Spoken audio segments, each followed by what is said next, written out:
Hello, everyone. Welcome back inside the UC Health Training Center for today's edition of Broncos Now. Team reporter and host Sydney Jones here. And coming up on today's episode, we'll hear from head coach Nathaniel Hackett as he reflects on Sunday's game and gives an injury update. Plus, Broncos lead writer Aric DiLalla joins the show for a recap of the Broncos' loss in Las Vegas. All that and more on tonight's episode.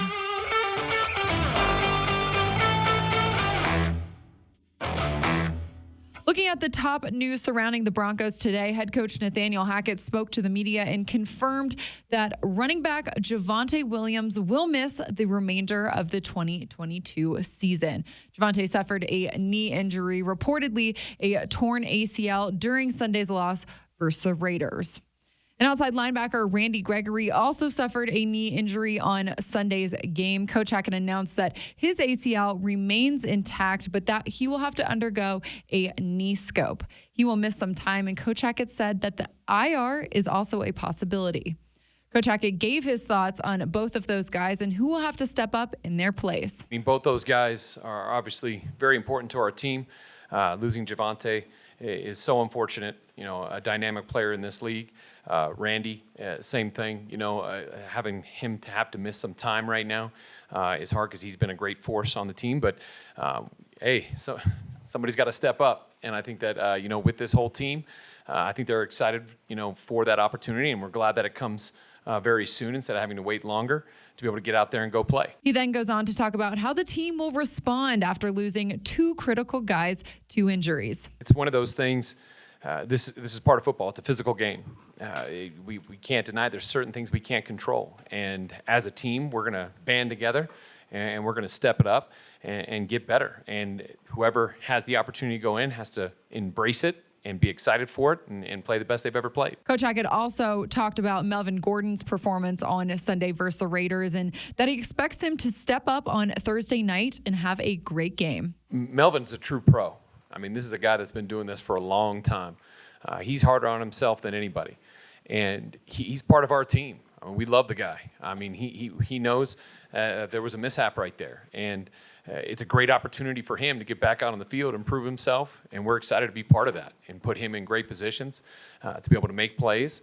And we'll watch him do some good things. I mean, he had our first touchdown 2 weeks ago, and I thought he ran real hard. I mean, he's running the ball really well. I mean, he's going downhill. He's exploding through the hole, and we want to see that continue.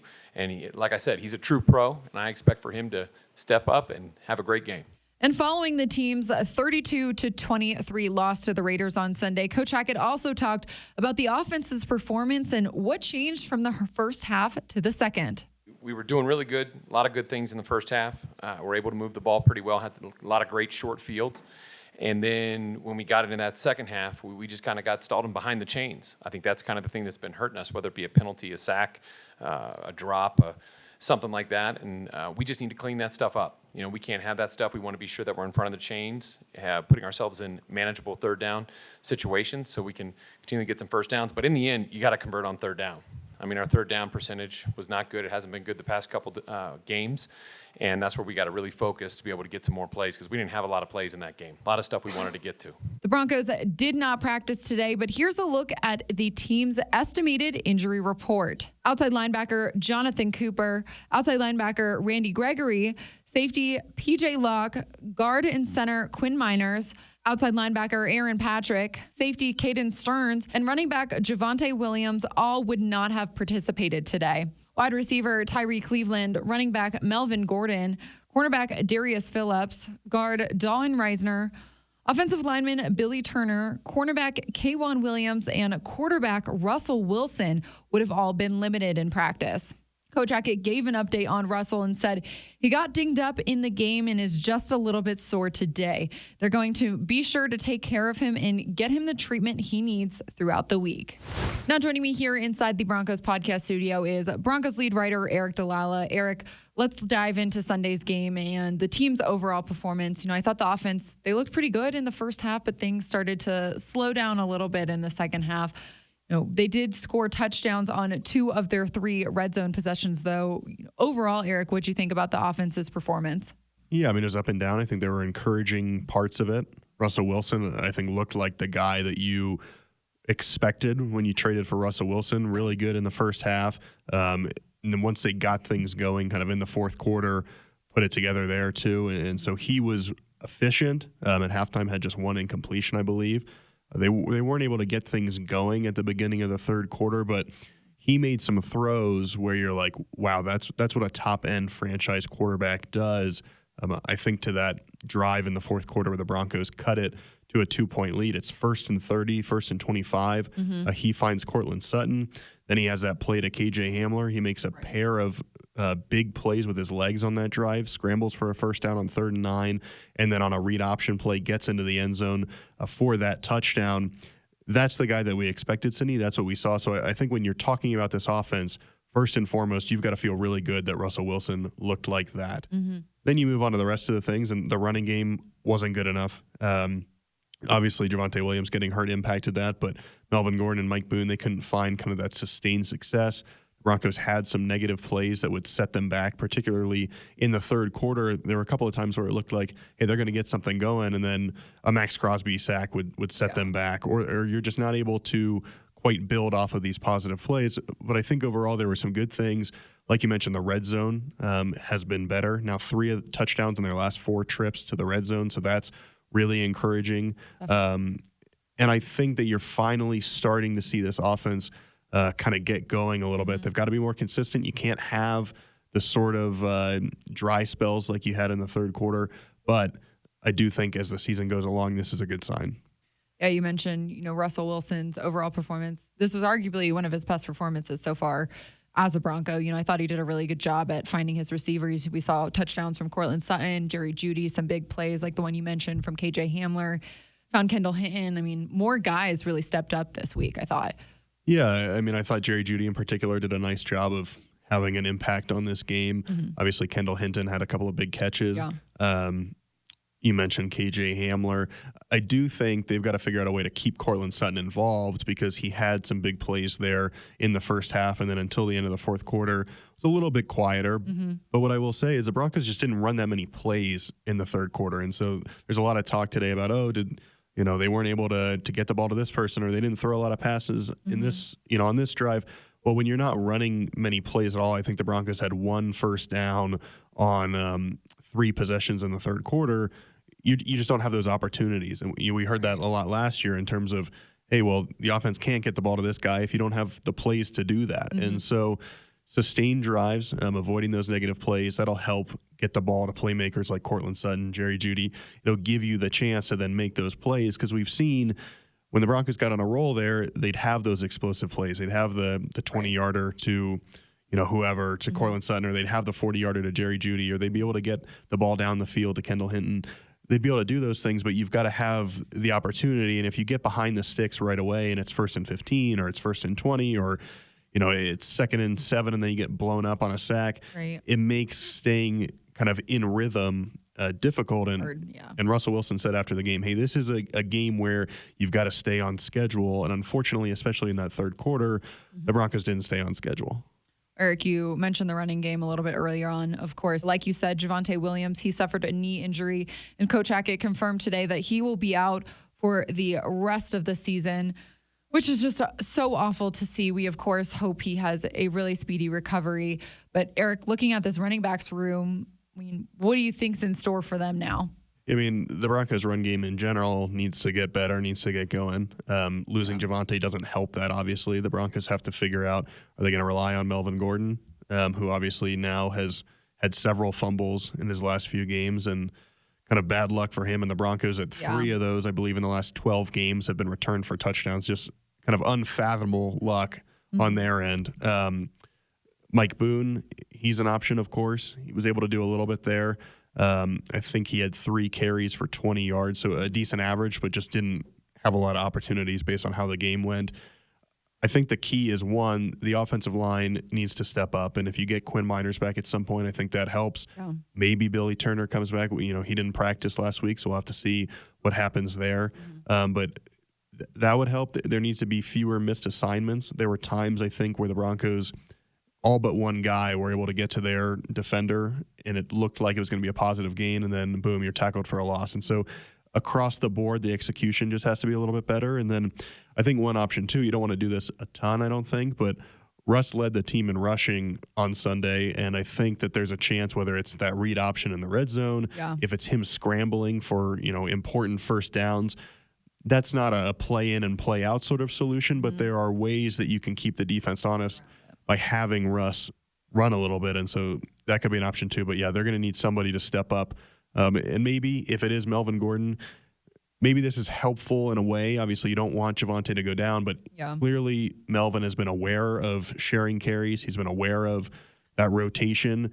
If it's all on him or more of it's on him, maybe he's in a better place and is able to get things going. Well, Aric, let's move on to the defense here. I thought that the defense really held strong for most of the game, held the Raiders to 3 field goals, but really couldn't stop this Raiders rushing attack. Josh Jacobs, he ran for 144 yards, 2 touchdowns. I think this was kind of surprising coming off a game where, this defense really shut down the 49ers. He's always had good games against the Broncos for whatever reason. His career probably hasn't gone quite the way the Raiders expected or hoped, but against the Broncos, he looks like that first-round pick game in and game out. I thought with the exception of there was a drive in the first quarter where the Raiders go down and they score a touchdown to push it to 10-7, and he was effective on that drive. Other than that, and the last drive, obviously, where they go ahead or push the lead back to 9 points, other than those 2 drives, I thought the defense did an okay job. It wasn't as noticeable. They weren't getting gashed. I thought that they did a great job there at the end of the third quarter. The Raiders get down to the 1-yard line, and then the Broncos hold on 3 consecutive snaps to force a field goal, keep it a 1-possession game. That was huge, but I think, one, you just didn't quite see guys in sync. There were a couple of breakdowns, especially on that last drive. Derek Carr is able to escape and get out and run for a first down, and then a 3rd and 1 in the red zone or near the red zone where the Broncos get a stop there. Now at least you have a chance with a touchdown to take the lead. Can't quite hold the edge. They're able to kind of get outside on a tricky toss play back to the left side of the field. So it's just 1 or 2 plays here or there. I thought they did a better job filling the center of the field as the game went on. Linebackers making contact closer to the line of scrimmage. But the other thing, Sydney, is that when you are asked to be on the field as much as the Broncos defense was, and that's what happened kind of late in the game where when you're going 3 and out as an offense or you get 1 first down and you got to give it right back, you're asking a lot of your defense. I think maybe they got worn down a little bit. And for sure. It is a shame, though, because the Broncos cut it to 2 points. We've heard the Broncos talk again and again and again. Last year, we didn't get it done in those situations where we need to get the ball back for our offense. I really thought they were going to find a way, and unfortunately, just a play here, a play there, they weren't able to do it. The Raiders picked up crucial 3rd downs, end up scoring that touchdown, and that was it. Well, Aric, let's talk about Pat Surtain for a little bit. I felt like he really held his own against Davante Adams. What did you see from that, really highly anticipated matchup there? Really good. Yeah. Really, really good. He's incredible. Didn't let Davante get over the top of him. Held him without a touchdown for the first time this season. He was the only player in the league to score a touchdown every week as a receiver, and Pat Surtain ended that streak. I was really impressed with the fact that the Broncos, or maybe pleasantly surprised is a better way to say it, that the Broncos were willing to travel Surtain with Adams. That takes a commitment to what you're doing because you have to change kind of the overarching defensive scheme. But it worked out well. And I think we saw Davante, when Pat was on him, had like 4 catches for 40-something yards. It was nothing crazy. And I think the passer rating was below 80, below 70 when targeting him. And then when the Raiders did a good job, too, of scheming things, so at times somebody else was matched up on Adams. And in those situations, he found a lot more success. And so I think the pass breakups, the physicality Surtain played with against a big-bodied receiver speaks to his ability. And Cindy, people are starting to really notice how good Surtain is across the league. And this is a guy, if he keeps playing like this, it's not out of the question we're talking about a first-team all-pro type guy at the end of the year. Absolutely. All right, last one here for you, Aric. A quick turnaround this week.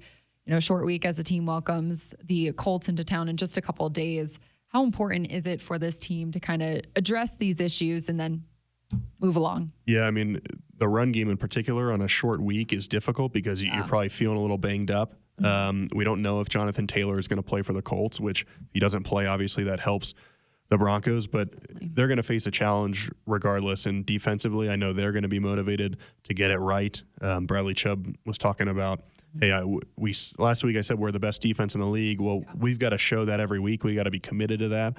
So I know the defense wants to get it right. Hopefully the offense can continue to roll a little bit, look more like it did, in the second quarter, in the fourth quarter. And without Shaq Leonard, one of Indianapolis' best players who's already been ruled out, that should be a little bit easier to do. But Sydney, there's no way around it. This is a crucial game this week. Yep. 2-2. You don't want to fall below 500. You want to continue to win these home games. And as you look at the schedule, you're without some guys now on offense. You've got to find a way to continue to get wins. It's a very crowded AFC race already. Right. You don't want to fall behind and have to kind of claw your way back. And so home game, short week, that's an advantage for the Broncos. They've got to take advantage. Yep. A lot more to talk about over the next couple days before that game, Aric. Appreciate your time and your insight today. Got it, Sid. Well, that'll do it for today's episode of Broncos Now. Broncos Country, thanks so much for tuning in today and every day. I hope you'll meet me right back here on the Broncos Podcast Network and YouTube for another edition tomorrow evening. I'll see you all then.